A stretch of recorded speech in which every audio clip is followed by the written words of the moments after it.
ये लीजिए। जी दीदी, आपका स्वागत है। सभी को प्रणाम। और याज्ञवल्क्य ऋषि को, गुरुदेव को, ब्रह्म को, सभी को प्रणाम। निषद पंचमं ब्राह्मणम्। अतः याज्ञवल्क्यस्य द्वे भार्ये बभूवतु, मैत्रेयी च कात्यायनी च। तयोः अहं मैत्रेयी ब्रह्मवादिनी बभूव। स्त्री प्रज्ञैव तर्हि कात्यायन्यथ्यः याज्ञवल्क्यो अन्यद् उत्तम करिष्यन्। मैत्रेयीति होवाच याज्ञवल्क्यः। दीदी हिंदी भी पढ़ दीजिए, हिंदी भी ले लीजिए साथ में। यह प्रख्यात है कि ऋषि याज्ञवल्क्य की दो पत्नियां थीं, जिनका नाम मैत्रेयी और कात्यायनी था। इन दोनों में मैत्रेयी ब्रह्मवादिनी और कात्यायनी सामान्य स्त्रियों की तरह ही थीं। याज्ञवल्क्य ने अगले आश्रम यानी वानप्रस्थ में प्रवृत्त होने की इच्छा से कहा। मैत्री इति होवाच याज्ञवल्क्यः। प्रव्रजिष्यन्वा अरे अयम् अस्मात् स्थानात् अस्मि हन्ता ते अन्या कात्यायन अंतम करवाणी इति। पत्नी मैत्रेयी से उन्होंने कहा, हे मैत्रेयी, मैं अब वर्तमान स्थान से अगले स्थान में परिव्रज्य हेतु जाना चाहता हूँ। अतः मेरी आकांक्षा है कि दूसरी धर्म पत्नी कात्यायनी और आपके बीच संपत्ति का बंटवारा कर दूं। सा होवाच मैत्रेयी, यन्नु मा इयं भगोः सर्वा पृथिवी वित्तेन पूर्णा स्यात्स्यां त्वं तेनामृताहो नेति नेति होवाच याज्ञवल्क्यो। यथा एव उपकरणवतां जीवितं तथा एव ते जीवितं स्याद् अमृतत्वस्य तो नाशास्ति वित्तेन इति। यह सुनकर मैत्रेयी बोली, हे भगवान, धन धान्य से पूरित इस संपूर्ण धरती की यदि मैं स्वामिनी बन जाऊं तो क्या मैं अमर पद पा सकूंगी? महर्षि याज्ञवल्क्य ने कहा, नहीं। जैसे साधन संपन्नों का जीवन होता है वैसा ही तुम्हारा जीवन हो जाएगा। धन से अमृत तत्व की आशा नहीं करनी चाहिए। सा होवाच मैत्रेयी, येन अहम नामृतास्याम किम अहम तेन कुर्याम, यदेव भगवान वेदा तदेव मे विब्रूहीति। मैत्रेयी बोली, हे स्वामी, जिस धन ऐश्वर्य से मैं अमृत तत्व प्राप्त नहीं कर सकती उसे ग्रहण करके मैं क्या करूंगी? हे भगवान, यदि आप अमृत तत्व प्राप्त करने का कोई उपाय जानते हो तो वह मुझे बताने का अनुग्रह करें। स होवाच याज्ञवल्क्यः, प्रिया, वै खलु नो भवति सति प्रियम् आवृदत्तन्तं तर्हि भवति एतद् व्याख्यास्यामि ते व्याचक्षणास्य व्याचक्षाण व्याचक्षाणस्य तु मे निदिध्यासस्वेति। याज्ञवल्क्य ने कहा, हे मैत्रेयी, तुम हमारी प्रिया रही हो और अब भी हमारे लिए प्रिय यानी आनंद की वृद्धि कर रही हो। तुम आकर बैठो, मैं तुम्हारे लिए अमृत तत्व प्राप्त कराने वाला उपदेश प्रदान करता हूँ। तुम मेरे उपदेश का निधिध्यासन करना। स होवाच, न वा अरे पत्यो कामाय पतिः प्रियो भवति, आत्मनस्तु कामाय पतिः प्रियो भवति। न वा अरे जायायै कामाय जाया प्रिया भवति, आत्मनस्तु कामाय जाया प्रिया भवति। न वा अरे पुत्राणां कामाय पुत्राः प्रिया भवन्ति, आत्मनस्तु कामाय पुत्राः प्रिया भवन्ति। न वा अरे वित्तस्य कामाय वित्तं प्रियं भवति, आत्मनस्तु कामाय वित्तं प्रियं भवति। न वा अरे पशूनां कामाय पशवः प्रिया भवन्ति, आत्मनस्तु कामाय पशवः प्रिया भवन्ति। न वा अरे ब्राह्मण कामाय ब्रह्म प्रियं भवति, आत्मनस्तु कामाय ब्रह्म प्रियं भवति। न वा अरे क्षत्रस्य कामाय क्षत्रं प्रियं भवति, आत्मनस्तु कामाय क्षत्रं प्रियं भवति। न वा अरे लोकानां कामाय लोकाः प्रिया भवन्ति, आत्मनस्तु कामाय लोकाः प्रिया भवन्ति। न वा अरे देवानां कामाय देवाः प्रिया भवन्ति, आत्मनस्तु कामाय देवाः प्रिया भवन्ति। न वा अरे वेदानां कामाय वेदाः प्रिया भवन्ति, आत्मनस्तु कामाय वेदाः प्रिया भवन्ति। न वा अरे भूतानां कामाय भूतानि प्रियाणि भवन्ति आत्मनस्तु कामाय भूतानि प्रियाणि भवन्ति न वा अरे सर्वस्य कामाय सर्वं प्रियं भवति आत्मनस्तु कामाय सर्वं प्रियं भवति आत्मा वा अरे द्रष्टव्यः श्रोतव्यो मंतव्यो निदिध्यासितव्यो मैत्रेयी आत्मनि खल्वरे दृष्टे श्रुते मते विज्ञात इदं सर्वं विदितम्। ऋषि याज्ञवल्क्य ने कहा, हे मैत्रेयी, निश्चित ही पति की आकांक्षा पूर्ति के लिए पति प्रिय नहीं होता, वरन अपनी आकांक्षा पूर्ति के लिए पति प्रिय होता है। इसी प्रकार पत्नी के प्रयोजन के लिए नहीं बल्कि अपने प्रयोजन के लिए पत्नी प्रिय होती है। पुत्रों की आकांक्षा पूर्ति के लिए नहीं वरन अपनी आकांक्षा पूर्ति के लिए पिता को पुत्र प्रिय होते हैं।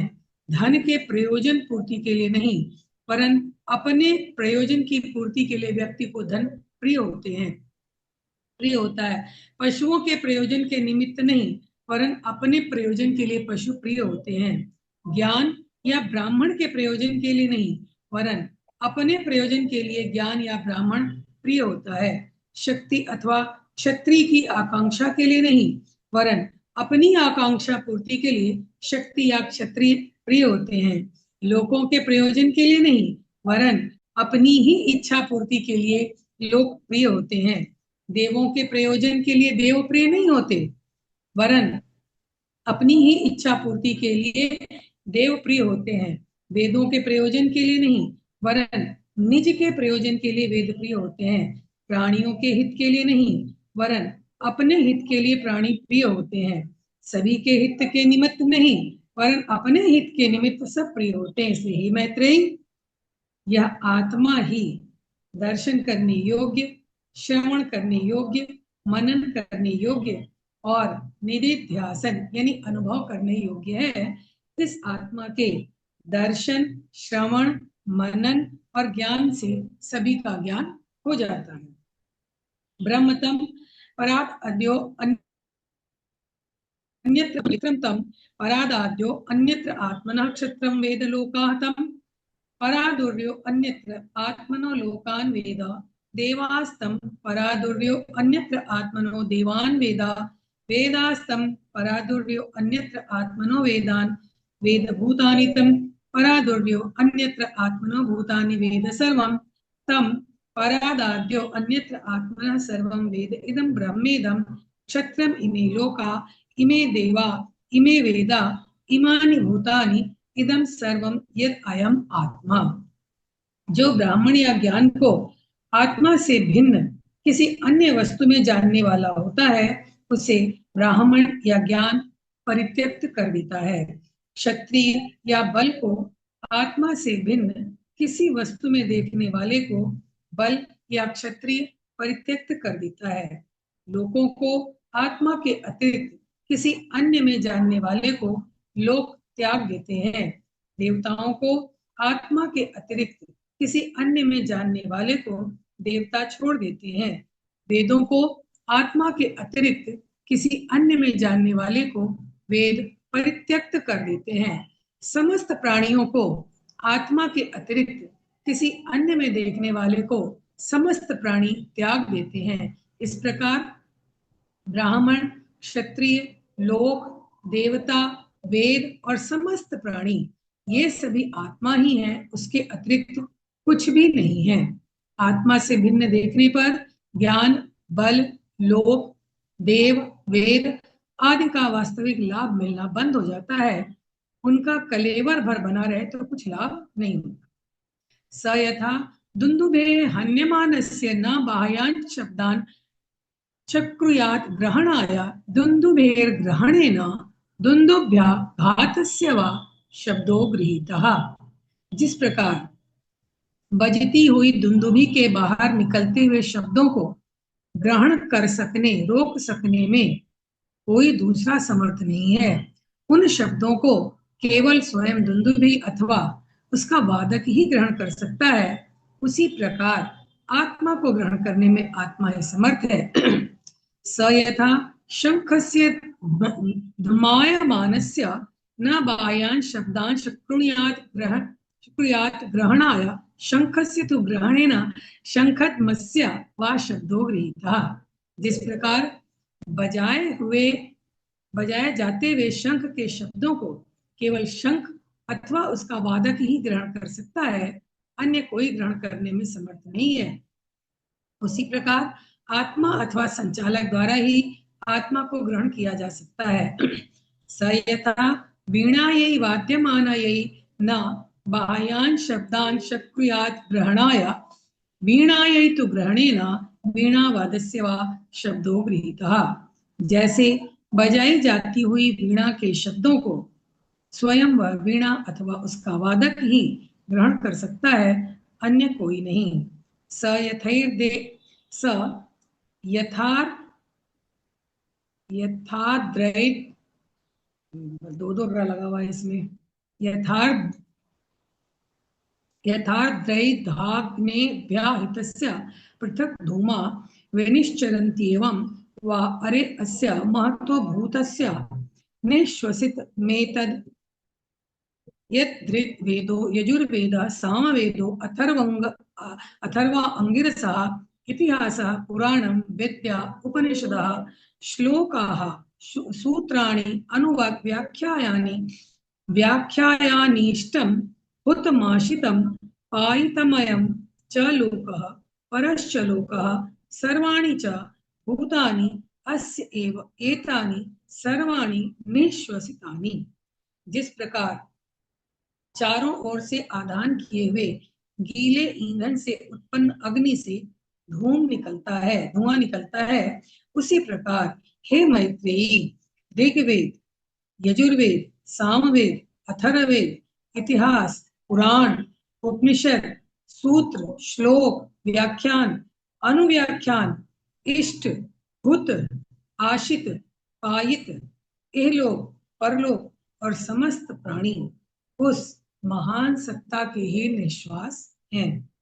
स यथा सर्वासामपां समुद्र एकायनमेवं सर्वेषां स्पर्शानां त्वगेकायनम् एवं सर्वेषां गन्धानां नासिके एकायनम् एवं सर्वेषां रसानां जिह्वा एकायनम् एवं सर्वेषां रूपाणां चक्षु एकायनम् एवं सर्वेषां शब्दानां श्रोत्रम् एकायनम् एवं सर्वेषां संकल्पानां मन एकायनम् एवं सर्वासां विद्यानां हृदयम् एकायनम् एवं सर्वेषां कर्मणां हस्तौ एकायनम् एवं सर्वेषाम् आनन्दानाम् उपस्थ एकायनम् एवं सर्वेषां विसर्गाणां पायु एकायनम् एवं सर्वेषां मध्वानां पादौ एकायनम् एवं सर्वेषां वेदानां वाक् एकायनम्।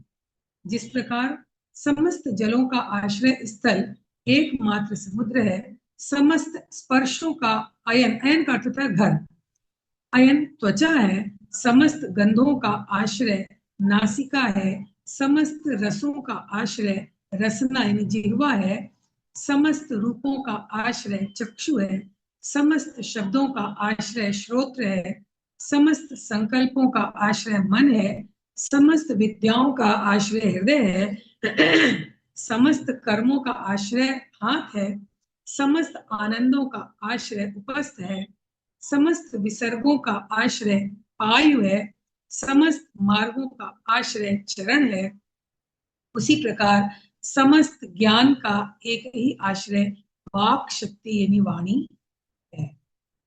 समस्त ज्ञान का एक ही आश्रय वाक शक्ति है।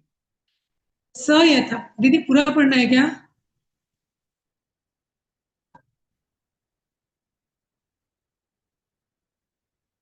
दीदी थोड़ा सा ही बचा हुआ है बस।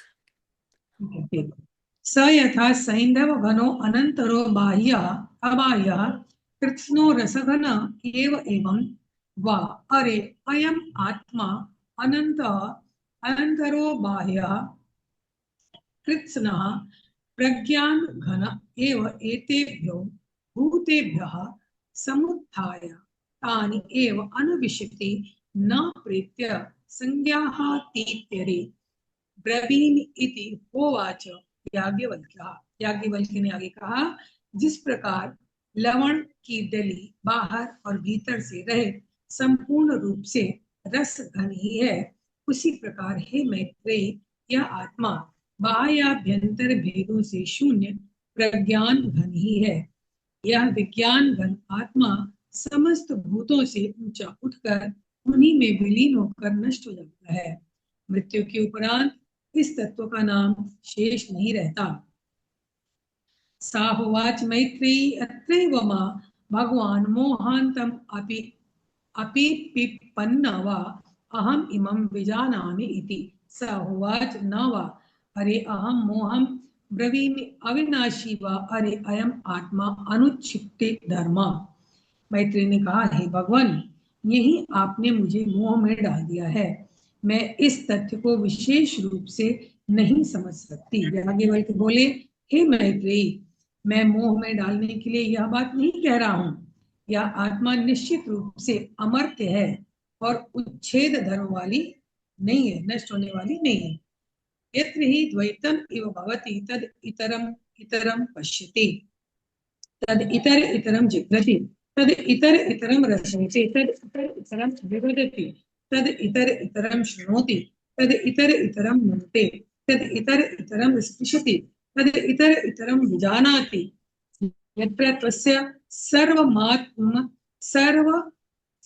आत्मैव भूतत्केन कं पश्येत् तत्केन कं जिघ्रेत् तत्केन कं रसयेत् तत्केन कं अभिवदेत् तत्केन कं शृणुयात् तत्केन कं मन्वीत तत्केन कं स्पृशेत् तत्केन कं विजानीयात् येन इदं सर्वं विजानाति तं केन विजानीयात् स एष नेति नेति आत्मा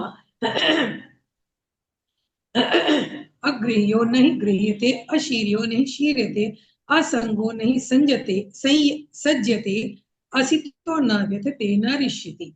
विज्ञातारम् अरेकेन विजानीयात् इति उक्तानुशासनासि मैत्रेयी एतावदरे खलु अमृतत्वमिति उक्त्वा याज्ञवल्क्यो बीजाहार। जहाँ द्वैतावस्था में कोई अन्य किसी अन्य को देखता, सूंघता, रसास्वादन करता, सुनता, कहता, मनन करता, स्पर्श करता और जानता है, किंतु जब उसके लिए सभी कुछ आत्मा ही हो गया है, तब वहां किसके द्वारा किसे देखे, किसके माध्यम से किसे सुने, किसके द्वारा किसका रसास्वादन करे, किसके माध्यम से किसे कहे, किसके द्वारा किसका मनन करे, किससे किसका स्पर्श करे, किससे किसे जाने। हे मैत्रेयी, जिसके द्वारा सभी को जाना जाता है, उसे किसके द्वारा जाने। यह आत्मा वह आत्मा अग्राह्य है जिसके विषय में नेति नेति ऐसा कहा गया है, उसका कभी नाश नहीं होता। वह अशीर्य यानी कभी नष्ट नहीं होने वाला है। वह किसी से आसक्त नहीं होता, वह असंग है, वह कभी बंधन में नहीं बनता, वह अबद्ध है। हे मैत्रेयी, सर्व ज्ञाता को किसके द्वारा जाना जाए। अरे मैत्रेयी, अमृत तत्व की प्राप्ति के लिए इतना ज्ञान बहुत है। ऐसा कहकर याज्ञवल्क्य चले गए। परिव्रज्य हेतु चले। सभी को प्रणाम। जी दीदी, बहुत ही सुंदर दीदी, बहुत अच्छे से स्पष्ट हुआ, आपने बहुत अच्छे से पढ़ा। और चलिए हम चलते हैं सीधा ही अपनी दीदी के पास कि दीदी हमें व्याख्या कर देंगे। और क्योंकि हम इसको पहले भी पढ़ चुके हैं, याज्ञवल्क्य और मैत्रेयी संवाद, तो चलते हैं हेमलता दीदी के पास। दीदी हमें आशीर्वाद दें, और आप सब भी इसी व्याख्या करने के लिए जो जो समझ आया आज बताएंगे, हमारे पास समय बचेगा थोड़ा सा। ठीक है दीदी, आप, मेरी आवाज आ रही है आपको? हाँ जी दीदी। हरिओम। चलिए। जी दीदी प्रणाम। दीदी आप समझा देती तो कुछ और हल्का हो जाता, नहीं नहीं दीदी, आप लेकिन बताइए। हाँ प्रयास करते हैं। दीदी बहुत सुंदर से संस्कृत भी पढ़ी और बहुत स्पष्ट शब्दों में जी हिंदी भी दी, तो अच्छी बात है। दीदी यहाँ एक कहानी के माध्यम से बहुत सुंदर बात बताई गई है कि याज्ञवल्क्य जी की दो पत्नियां थीं, मैत्रेयी और कात्यायनी। तो एक बार जब उन्हें जाना था, वानप्रस्थ में निकलना था, चार आश्रम जैसे होते हैं ब्रह्मचर्य, गृहस्थ, वानप्रस्थ और संन्यास। तो 2 आश्रम बिताने के बाद जब तीसरे आश्रम में उन्हें प्रवेश करना था तो उसमें प्रवज्ञा करनी थी, घूमना था। तो इस इच्छा से वो दोनों पत्नियों को बुलाकर और बोले कि मेरे पास जो संपत्ति है मैं तुम दोनों में बांट देना चाहता हूँ। तब मैत्री बोलती हैं, विदुषी थी वो, दोनों ही विदुषी थी। मैं अब वर्तमान स्थान गृहस्थाश्रम से अगले स्थान वानप्रस्थ में परिव्रज्या हेतु जाना चाहता हूँ, मैत्रेयी से बोले। मैत्रेयी बोलती है, हे भगवान, धन धान से पूरी इस संसार में संपूर्ण धरती जो है, मैं उसकी यदि स्वामिनी बन जाऊं तो क्या मैं अमर पद पा सकूंगी? क्या अमरता को अमरत्व प्राप्त कर सकूंगी? महर्षि अकबर बोलते हैं कि नहीं नहीं, साधन संपन्नों का जीवन होता है, वैसा ही तुम्हारा जीवन हो जाएगा। धन से अमृत तत्व की आशा तो नहीं की जा सकती है। मैत्रेयी बोली, है स्वामी, तो जिस धन और ऐश्वर्य से अमृत तत्व अगर प्राप्त नहीं हो सकती है तो उसे मैं ग्रहण करके क्या करूंगी? हे भगवान, यदि अमृत तत्व प्राप्त करने का कोई उपाय है तो मुझे कृपया बताइए। मैत्रेयी बोलती हैं, याज्ञवल्क्य जी बोलते हैं कि हे मैत्रेयी, तुम हमारी प्रिया रही हो और अब भी हमारे लिए तुम प्रिया ही हो, मतलब आनंद की वृद्धि कर रही हो। तो मतलब ऐसा प्रश्न वो की जो ये आनंदित हो गए। तुम आकर बैठो, मैं तुम्हारे लिए अमृत तत्व प्रदान प्राप्त कराने वाला उपदेश प्रदान करता हूँ। तुम मेरे उपदेश का अनुपालन करो, अनुसरण करो, निध्यासन में बैठ जाओ। ये बड़ी सुंदर बात आई, हम सबके लिए अनुकरणीय है, हम लोग इसको समझने का प्रयास करें। ऋषि याज्ञवल्क्य कहते हैं कि हे मैत्रेयी, निश्चित ही पति की आकांक्षा पूर्ति के लिए पति प्रिय नहीं होता है, वरन अपनी आकांक्षा पूर्ति के लिए पत्नी को पति प्रिय हो जाता है। ये बड़ी मार्केबल बात है, गहराई से सोचने वाली बात है। वो बताते हैं कि पति को जो पत्नियां बहुत प्यार करती हैं तो वो पति के लिए नहीं प्यार करती हैं, वो किसके लिए प्यार करती हैं? अपनी आत्मीयता की, अपनी आकांक्षा पूर्ति के लिए वो पतियों को प्यार करती हैं। बहुत सुंदर बात कही गई है। और इसी प्रकार पत्नी प्रयोजन के लिए नहीं बल्कि अपने प्रयोजन के लिए पति को पत्नी बहुत प्रिय होती है। स्पष्ट है सभी को। और पुत्रों की आकांक्षा में भी वही बात आती है। पुत्र के लिए नहीं पिता प्रेम करता है पुत्र से, स्वयं की आत्मसंतुष्टि के लिए, अपने लिए वो प्रेम करता है। धन का प्रयोजन भी उसी तरह से है। धन प्रयोजन के लिए, धन के लिए नहीं वरन अपने प्रयोजन की पूर्ति के लिए व्यक्ति को धन प्रिय होता है। तो निश्चित रूप से क्लियर हो रहा होगा, अगर किसी को दिक्कत होगी तो पूछ सकती हैं। पशु के प्रयोजन के लिए नहीं, पशु पालते हैं लोग, पशु से बहुत प्रेम करते हैं, तो वो पशु के लिए नहीं प्रेम करते हैं, वो किसके लिए? अपने मन की संतुष्टि के लिए, अपने लिए वो पशु से प्रेम करते हैं। तो इतना सुंदर उदाहरण दे देकर समझाया जा रहा है। अब ज्ञान के प्रति किसी का आकर्षण हो जाता है। अब हम ही लोग इस स्वाध्याय के लिए आकर्षित हैं, तो हम लोग दीदी के लिए नहीं, अपने लिए, हम लोग अपने प्रयोजन के लिए इसको पसंद कर रहे हैं। तो ये बात इस तरह से उदाहरण देकर समझाया गया है कि यदि ज्ञान या ब्राह्मण के प्रयोजन के लिए नहीं वरन अपने प्रयोजन के लिए ज्ञान या ब्राह्मण प्रिय होते हैं, शक्ति अथवा क्षत्रिय की आकांक्षा के लिए नहीं। शक्ति के लिए भी ये बात कही गई है कि वह क्षत्रिय की आकांक्षा के लिए नहीं, क्षत्रिय के प्रयोजन के लिए नहीं, बल्कि अपनी आकांक्षा की पूर्ति के लिए क्षत्रिय प्रिय होते हैं। अपनी सुरक्षा के लिए क्षत्रिय प्रिय कहे गए हैं, सैनिक प्रिय माने जाएंगे। लोगों के प्रयोजन के लिए नहीं वरन अपनी इच्छा की पूर्ति के लिए लोक प्रिय होता है। किस लोक में हम रहना चाहते हैं, कहाँ रहना, अपने प्रयोजन के लिए, उससे उसको कुछ लाभ नहीं होने वाला है। देवो उसी प्रकार से देव प्रयोजन के लिए प्रिय नहीं होते हैं, देव प्रयोजन के लिए देव प्रिय नहीं होते हैं, वो अपनी संतुष्टि के लिए, अपने आत्मीय प्रयोजन के लिए देव प्रिय होते हैं। वेदों के प्रयोजन के लिए भी यही बात है, निज के प्रयोजन के लिए वेद प्रिय नहीं है, वो अपने प्रयोजन, वो वेदों के प्रयोजन के लिए नहीं है, वह निज के प्रयोजन के लिए वेद प्रिय होते हैं लोगों को। तो प्राणियों के हित के लिए नहीं, वरन अपने हित के लिए प्राणी प्रिय है। इसी में उदाहरण दे देकर समझाया गया है कि अपने ही हित के निमित्त सभी प्रिय होते हैं। इसलिए हे मैत्रेय, यह आत्मा ही दर्शन करने योग्य है, श्रवण करने योग्य है, मनन करने योग्य है, अनुभव करने योग्य है।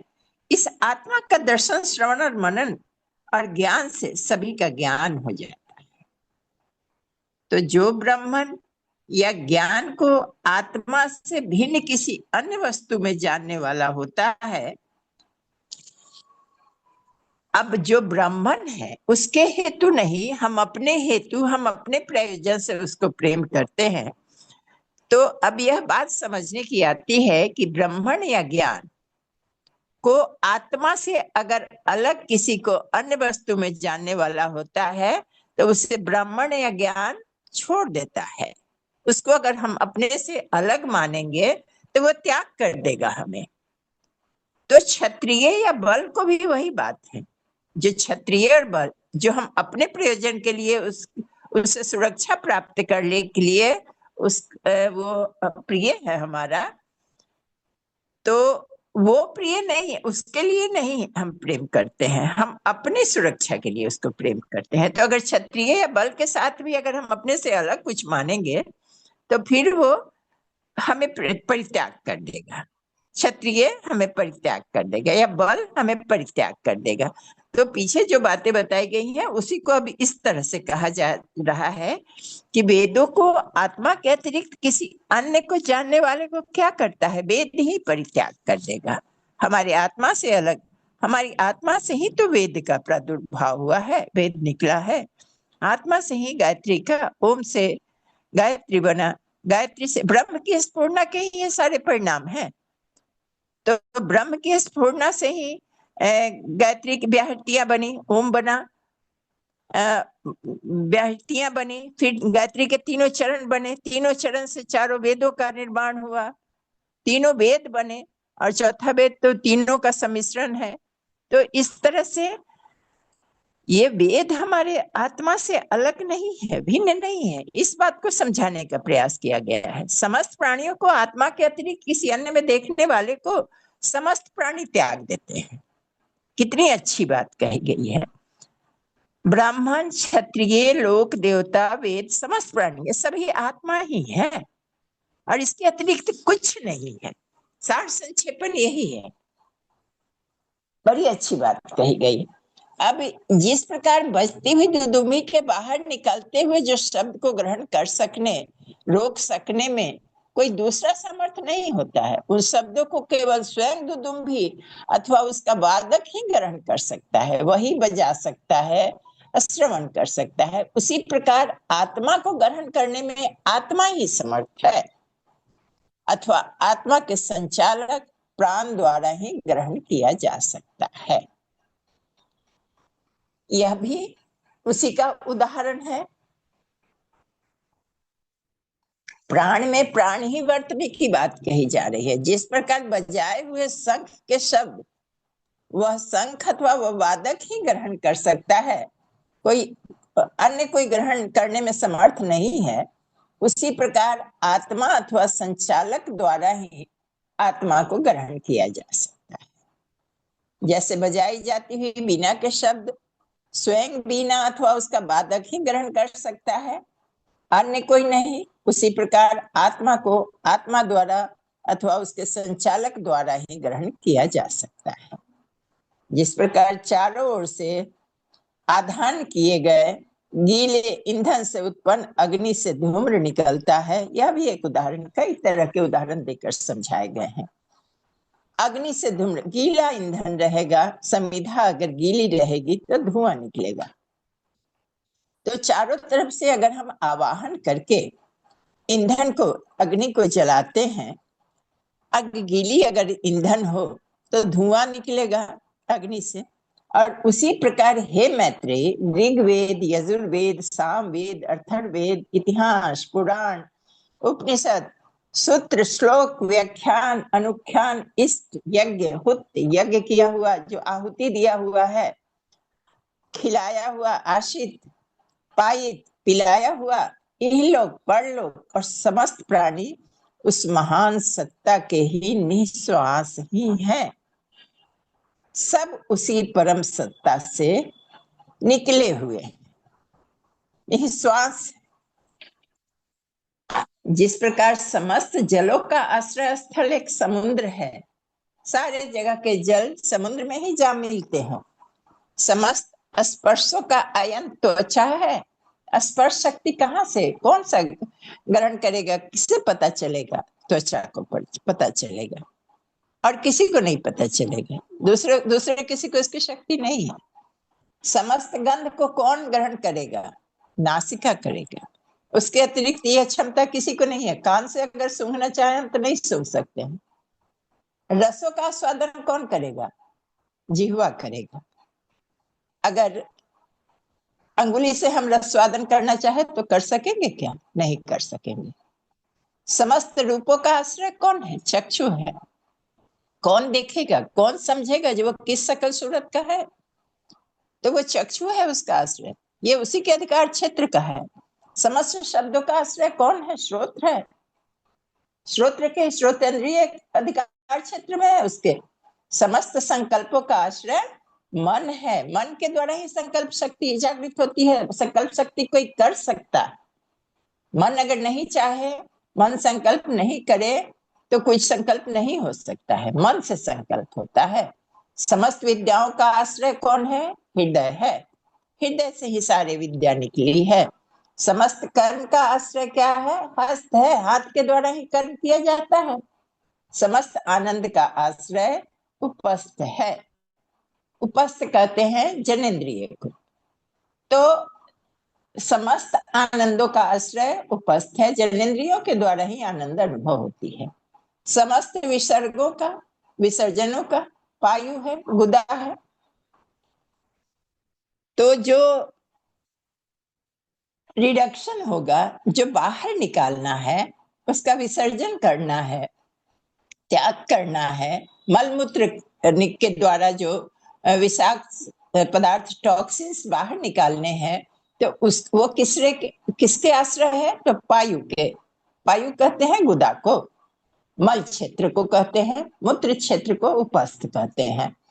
तो समस्त मार्गों का आश्रय शरण है। रास्ता कौन नापेगा? कहाँ चलेगा कोई भी व्यक्ति?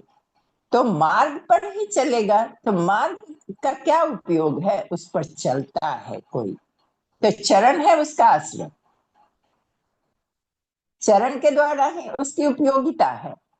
उसी प्रकार समस्त वेदों का एक ही आश्रय है, वाक शक्ति, वाणी। वेद अगर लिखा हुआ है तो केवल लिखा हुआ होने से अगर हम बोलेंगे नहीं तो कौन जानेगा, कौन समझेगा? तो ज्ञान की महत्ता कहाँ से आती है? ज्ञान का आश्रय क्या होता है? वेद का आश्रय कौन होता है? तो वाक केंद्रिया होती है, वाक वाणी होती है।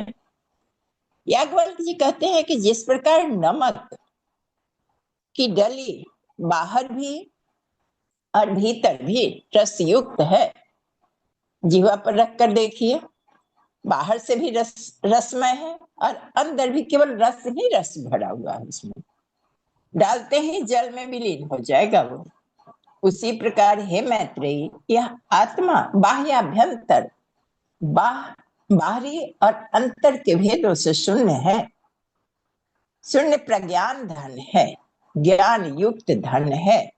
बाहर भी ज्ञान के रूप में उसको समझे, प्राण के रूप में समझे, और अंदर भी वो प्राण ही प्राण है, ज्ञान ही ज्ञान है। यह विज्ञान घन आत्मा, विज्ञान घन विशिष्ट ज्ञान स्वरूप जो यह आत्मा है, समस्त भूतों से ऊंचा उठकर और उन्हीं में विलीन होकर नष्ट हो जाता है। उसी में समाहित होकर वह ज्ञान उसी में विलीन हो जाता है, वह प्राण उन्हीं में विलीन हो जाता है। और फिर मृत्यु के उपरांत क्या होता है? इस तत्व का नाम शेष नहीं रह जाता है। वह संज्ञा विहीन हो जाता है, मूर्छित स्थिति में हो जाता है, क्योंकि वह देह इंद्रिय भाव से मुक्त हो जाता है। फिर वह देह नहीं रहता है, वह इंद्रिय उसका काम नहीं करती है और वह मुक्त हो जाता है।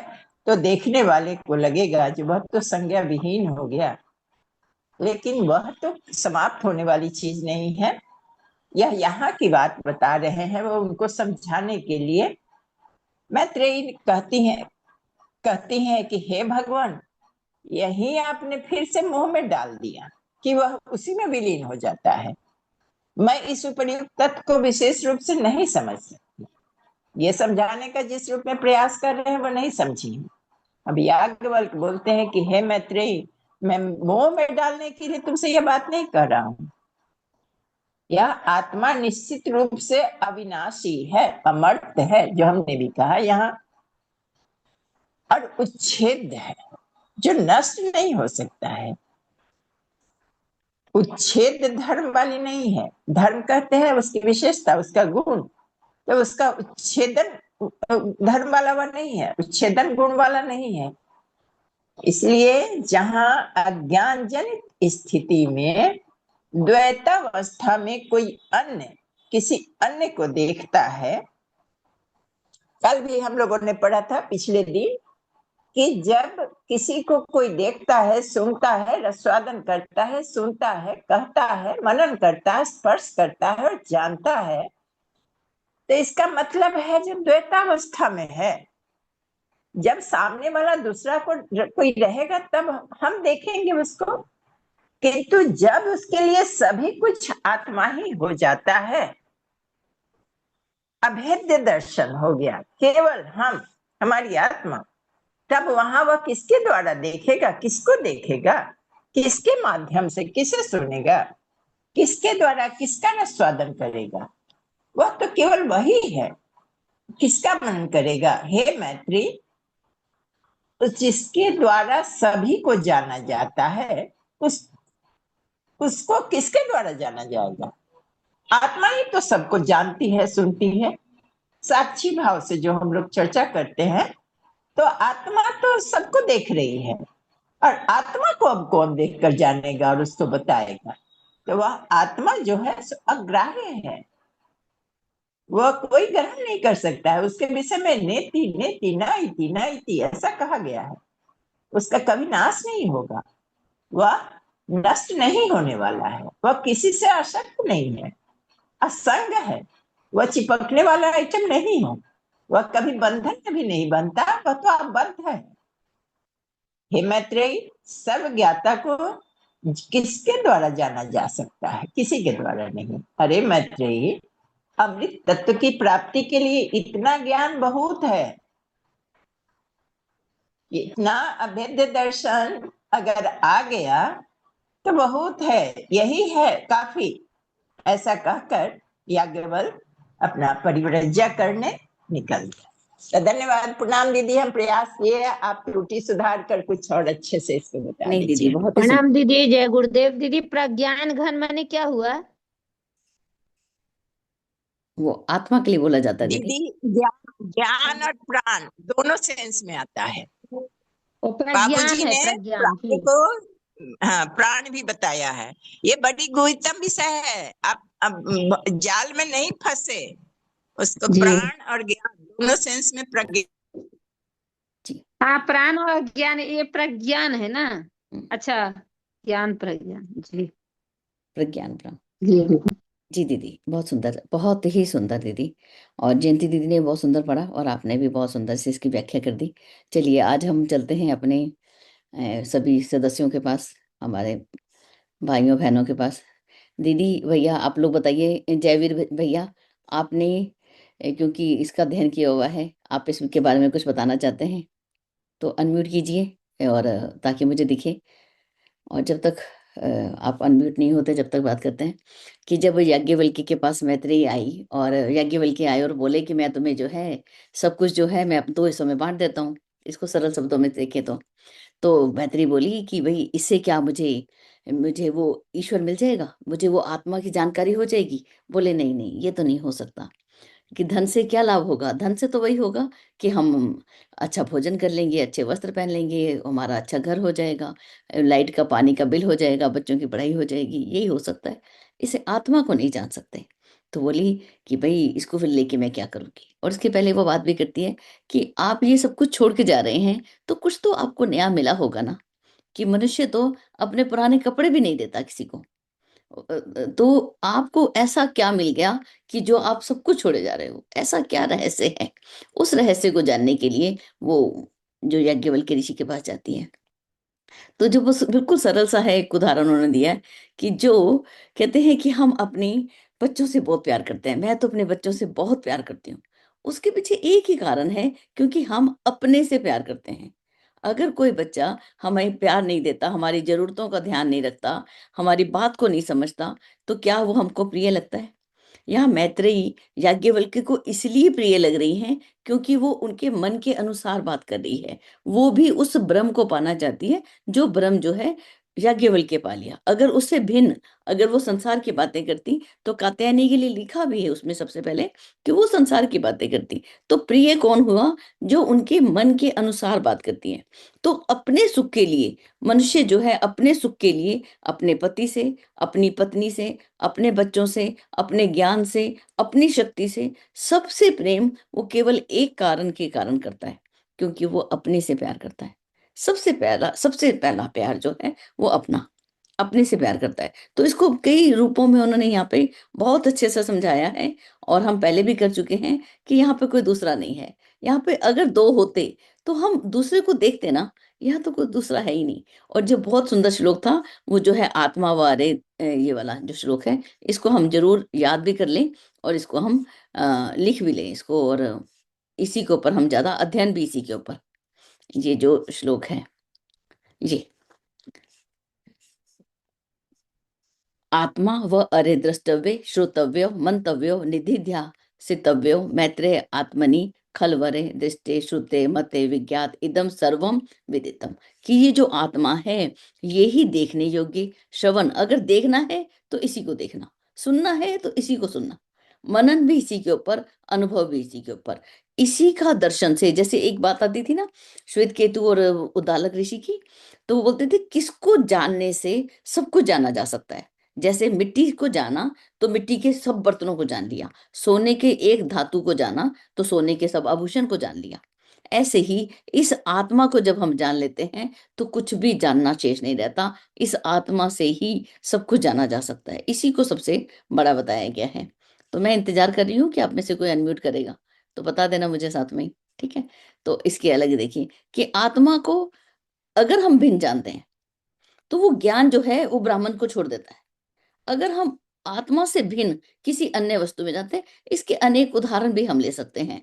कि अगर मुझे एक ही उदाहरण ध्यान में आ रहा था कि कर्ण का उदाहरण था, तो जब कर्ण के पास भगवान गए भी, तो किसके पक्ष में युद्ध कर रहा है, किसके लिए युद्ध कर रहा है? हमें युद्ध करना है, अपने अंदर का युद्ध है, अपनी आत्मा के उद्धार के लिए युद्ध करना है। और उसने नहीं, उसने दुर्योधन के लिए नहीं, मैं मित्र के लिए युद्ध करूंगा। तो अंत समय में क्या उसका ज्ञान उसके काम आया था? नहीं, ज्ञान ने साथ छोड़ दिया था और वो उसका वध हो सका। तो ज्ञान साथ छोड़ देता है यदि हम आत्मा से भिन्न, आत्मा से भिन्न अगर हम किसी चीज को जानेंगे। इन लोकों को, लोक कौन से होते हैं? ये पृथ्वी लोक होता है, ये जितने भी जहां पे हम रहते हैं उसको लोक बोलते हैं। यदि उन लोगों को, किसके लिए ये सब कुछ हमको किस लिए मिला? कि हम आत्मा की उन्नति कर सकें, हम अपनी आत्मा को जान सकें, इसलिए एक अच्छा वातावरण मिला, ये सारी शक्ति मिली, ये सारा ज्ञान मिला। ये सब किसके लिए? ये वेद मिले, ये किसके लिए मिले? सिर्फ सिर्फ अपने ज्ञान को बढ़ाने के लिए। वो कौन सा ज्ञान है? वो आत्मा का ज्ञान, कि मैं शरीर नहीं, मैं आत्मा हूं। कि मुझे आत्मा को एक समत्व की अवस्था में लाना है। हम मोस्टली रोज ही फेल होते हैं, असफल हम रोज होते हैं। लेकिन जब भी हम असफल हों, प्रसन्न हो जाएं कि हे भगवान आज तो मैं फेल हो गई, फेल हो जाएं। बिल्कुल, क्योंकि इसको जानने के लिए निरंतर हमें प्रयास करना पड़ेगा। हम प्रयास करेंगे, सफल हो रहे हैं, असफल हो रहे हैं, ये जितना भी हमको मिला, जो भी हमको मिला, वो सिर्फ इसलिए मिला कि हम उस आत्मा को जान सकें। आज ये इंटरनेट मिला, किसके लिए मिला? अगर हम इसका सदुपयोग भी कर सके हैं, इसका दुरुपयोग भी कर सकते हैं।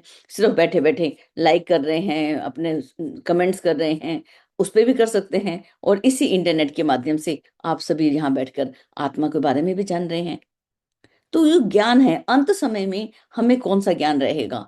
वो जो अंत समय का ज्ञान है। और ये जीवन में आत्मवत सर्वभूतेषु, कि सबके अंदर मैं ही तो हूँ।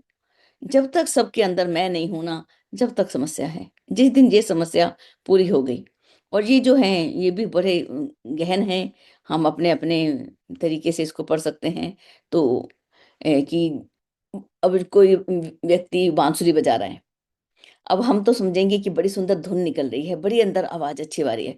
अंदर वो हम लोग जब बैंड ज्वाइन किया था, तो अंदर हमें बोलना था 1 2 3 4 4 3 2 1, लेकिन बाहर वालों को वो धुन सुनाई दे रही है। और अंदर हम क्या बोल रहे हैं? 4 3 2 1 1 2 3 4, अपनी उंगलियों को हिला रहे हैं और वो बोल रहे हैं। अंदर अंदर का जो है, जो वीणा के शब्दों को, वो जो अंदर वादक ही ग्रहण कर सकता है। जैसे हम किसी के साथ कोई बात कर रहे हैं, हमारा जो है मन के अंदर के विचार वो हम ही जानते हैं। हम किस भाव से, किस तरीके से वो कर रहे हैं, वो हम ज्यादा जानते हैं। वो व्यक्ति हाँ भाई कुछ उसकी धुन जान जाएगा, कुछ बातें जानेगा। इस आत्मा को कैसे जाना जा सकता है? तो इसको लिखा, आत्मा के द्वारा ही जाना जा सकता है। इसको जानने के लिए और सब सहायक हो सकते हैं। एक बार याज्ञवल्क्य और अष्टावक्र ऋषि का उपनिषद गंगा को मैंने कई बार देखा है, इसलिए मुझे उसके उदाहरण बड़े अच्छे लगते हैं। तो उसमें कौन सी बात बोल रही थी? तो क्या उस ब्रह्म को, वो जब संवाद हो रहा है, तो संवाद के अंदर अष्टावक्र पूछते हैं, क्या उस ब्रह्म को तर्क के द्वारा जाना जा सकता है? तो उत्तर क्या आता है कि तर्क सहायक हो सकता है, लेकिन तर्क के द्वारा हम उस ईश्वर को नहीं जाना जा सकते।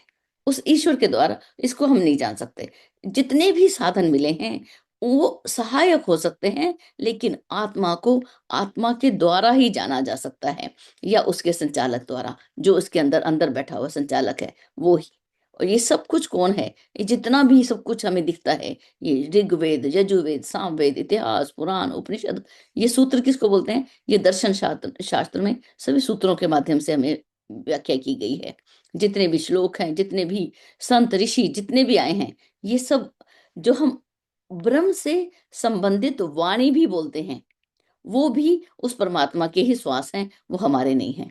वो कहते हैं ना, ना कुछ किया ना कर सकूं, वो हम नहीं कर सकते। वो करने वाला कोई और है, जो हमारे ही माध्यम से वो बोल रहा है। ये सारे उसके ही निश्वास हैं। तो ये बहुत ही गूढ़ है। ये सब एक सभी जलों का एक आश्रय। सारे जल कहाँ से निकले? अब समुद्र के अंदर ही सब रहते हैं। वहीं से जो है सूरज जो है भाप बना के उनको ले जाता है। वो कहाँ कहाँ घूमते हुए, कहीं तो वो स्नो के रूप में, इतनी सुंदर फुलेरियों के रूप में धरती पे गिर रहा है, कहीं वर्षा के रूप में गिर रहा है, कहीं ओले के रूप में गिर रहा है। और वो वही नदियां बन के, लहरें बनकर वो पूरे विश्व को शीतलता दे रहे हैं। सबका कहाँ से उदय है? ये सब समुद्र में। और हम सब कहाँ मिलना चाहते हैं? उसी समुद्र में जाके मिलना चाहते हैं। वो आश्रय स्थल जो है वो समुद्र ही है। जितना भी हम स्पर्श हैं, ये सब बातें जो है दीदी ने बहुत अच्छे से समझा दी। वो ईश्वर कैसा है? रसो वही, वो रस ही है। अंदर वो बाहर, वो परमात्मा, वो प्रज्ञान घन ही है, वो ज्ञानवान, वो सभी भेदों से शून्य। अभी तक हम में भेद है। जब ये भेद समाप्त होगा ना, तभी हमारे अंदर हम ये बात 100% बोल सकेंगे कि अब हमारे अंदर हम भेद नहीं देखते। अभी हमारे में भेद है, ये अच्छा है, ये बुरा है, इसने मेरे लिए ये काम किया, इसने मेरे लिए ये सेवा नहीं की। क्यों क्यों हम अपने और पराये के भेद में आ जाते हैं? क्योंकि हम प्रेम किससे करते हैं? सिर्फ अपने से प्रेम करते हैं। इसलिए वो मुझे अच्छा लग रहा है क्योंकि वो मेरे हेल्प कर रहा है, और इसलिए वो मुझे बुरा कर रहा है कि वो मुझे मेरी मदद नहीं करता। अब देखिए, इसके अंदर हम सुधार कर सकते हैं। उसने मुझे अच्छा बोला तो इसका मतलब वो सहायक हो गया। उसने मुझे बुरा बोला तो समझ लीजिए हमारी परीक्षा हो गई। अभी जैसे ही किसी व्यक्ति ने बुरा बोला, हम एकदम प्रभावित हो जाते हैं। प्रभावित हुए, हमारी परीक्षा जो है, अब ईश्वर है। जैसे एक बच्चे लड़ते हैं तो माँ बैठ के आराम से उनको देखती है, देखती हूँ ये क्या कर रहे हैं। और जो अच्छे तरीके से आपस में लड़ भी रहे हैं तो माँ आनंद लेती है। और जैसे ही वो अपशब्द बोलने लगते हैं या एक दूसरे को मारने लगते हैं तो तुरंत आ जाती है। और जो बच्चा गलती करता है उनको कि ये काम नहीं करना, खेलो, मना नहीं है। तो वो जो परीक्षा है वो ईश्वर भी इसी भाव में हमको देखता है कि देखो इस अवस्था में मेरा ये सुपात्र बना या नहीं बना। जब तक पात्रता का अभिवर्धन नहीं होगा वो हमको नहीं देने वाला। इसकी पात्रता विकसित हो गई तब वो अपनी पूरी शक्तियां उसके अंदर उड़ेल देगा उस आत्मा को के द्वारा ही। कहते हैं ना, ईश्वर जब प्रसन्न होते हैं तो हमें क्या देते हैं, आप बताना। जब ईश्वर प्रसन्न होते हैं तो हमें धन देते हैं, ईश्वर प्रसन्न होते हैं तो मेरे को बड़ा घर देते हैं, नहीं। जब ईश्वर प्रसन्न होते हैं तो हमें सद्बुद्धि देते हैं, सद्ज्ञान देते हैं। वो ईश्वर बोलते हैं भगवान कि मैं तो निराकार हूं, मैं तो केवल प्रेरणा दे सकता हूँ नारद, मैं कुछ और नहीं कर सकता। मैं तो केवल और केवल प्रेरणा दे सकता हूँ, बाकी काम तुम्हें स्वयं करना है। मैं तो सद्ज्ञान दे दूंगा, सद्ज्ञान से तुझे वो कर दूंगा। तो वो आत्मा अधिकारी के सामने, कठोपनिषद में आता है कि अधिकारी के सामने वह स्वयं अपने को प्रकट कर देता है। पहले हमें अधिकारी बनना होगा उस आत्मा को। अपनी इन परीक्षाओं में, छोटी छोटी परीक्षाओं में हमें निरंतर पास फेल एक साक्षी भाव से हम उसको देखें, अपना अध्ययन, चिंतन और मनन करें और आगे बढ़ते जाएं। ये तो बहुत गूढ़ है दीदी, इसको तो मैं बताने में समर्थ ही नहीं हूँ। तभी मैंने आज दीदी और दोनों बहनों को बोल दिया था कि दीदी आप ही उसको देखिए। और अंत में है, जब कोई अन्य है, गीता भी बोलती है अनन्य भाव, कि यहाँ कोई दूसरा है ही नहीं, मैं किसे देखूं, किसे सूंघूं, किसका स्वाद लूं, यहाँ तो कोई और है ही नहीं।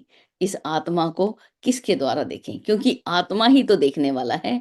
मैं उसको कैसे देखूं, मैं उसको कैसे सुनूं, क्योंकि वही तो मेरे कानों में बैठ के सुन रहा है। किससे किसका स्पर्श करूं उसको मैं नहीं जान सकता। ये तो नेति नेति है, वो अनासक्त है, असंग है, असंगो अहम, अलिंगो अहम, उसकी बहुत बड़ी बातें हैं।